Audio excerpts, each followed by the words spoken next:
I always knew when I came on staff, I always knew I was still going back to the family business.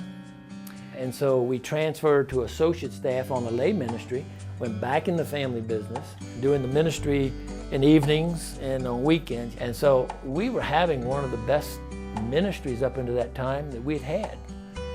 And then Howard Ball, who was the director of the lay ministry at that time, asked if we would pray about something. He said, would you prayerfully consider coming back on full-time staff? And I sat there and I said, how do you tell somebody, no, I won't even pray about it? And 6 weeks before he was asking this, the business had bought us a farmhouse right in the middle of the operation, 8 bedrooms, 3 stories, plus a full basement. Wasn't costing us anything. The business was picking up all the expenses. Didn't have to raise support, and the business paid me when I was gone on mission with Crusade, doing ministry. And Howard's asking, will I consider coming? No, I won't even pray about that. That doesn't make a bit of sense. And I remember coming home and I told Tina, I said, dear, if there's a chance the Lord is in this, we've got the hardest decision to make I've ever made. And we started praying about that. And for 8 weeks, I prayed and said, Lord, if this is of you, I've got to know it's from you. I'm not about to take a step away from where I'm at now. It just doesn't add up common sense wise. And we wrestled with that, and I wrestled with it personally like I've never, ever had to wrestle with a decision. I tried everybody's formula, the pros and cons, weighing it out, and it always made sense to stay in the business, let the business fund your ministry and your life, and then do ministry, and I got full freedom to do it, but I couldn't get it confirmed in my heart that God's saying, stay in the business.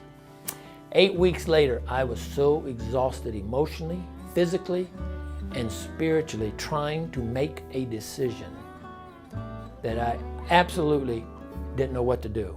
And we were down at Massanutten Springs in Virginia. And frankly, for the first time in those 8 weeks, I finally had time that I wasn't either in the business or on a ministry trip, night and day, to where I just had time. And I'll never forget it. It was like it was yesterday. I went back to the room and got my Bible. And I was so exhausted, I said to the Lord, I said, Lord, I've tried every formula I know trying to figure out whether you want me to go or not go. Because I can't see, I'm assuming you're telling me stay in the business and keep doing ministry with the business. So I am now emotionally, mentally, and spiritually shelving it. Decision made. And I took my Bible and just started, Lord, what verses do you want to refresh me with now?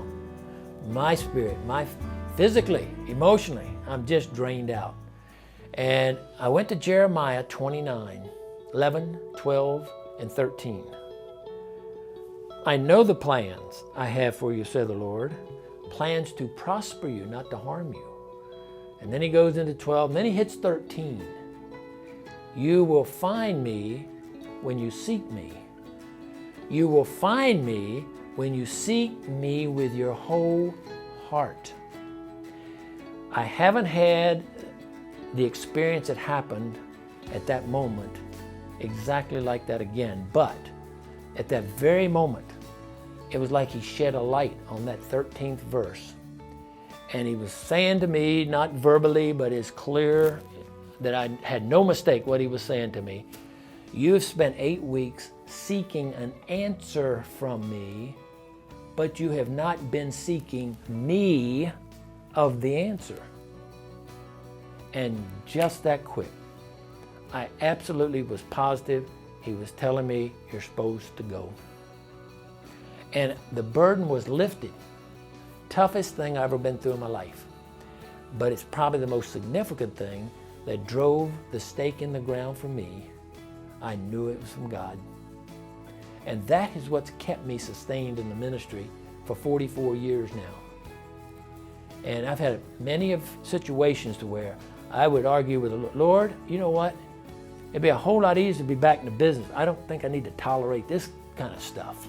Whatever it was, we all have done that. Can't get support? Good, and then I'll go back in business.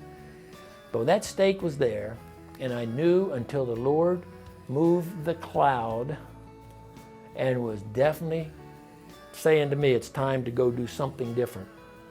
It wasn't an issue. And it didn't matter how hard it got or how great it was. And so that was a highly significant time in my own development, but my also learning to listen and hear the Lord and seek the Lord, not just seeking answers from the Lord.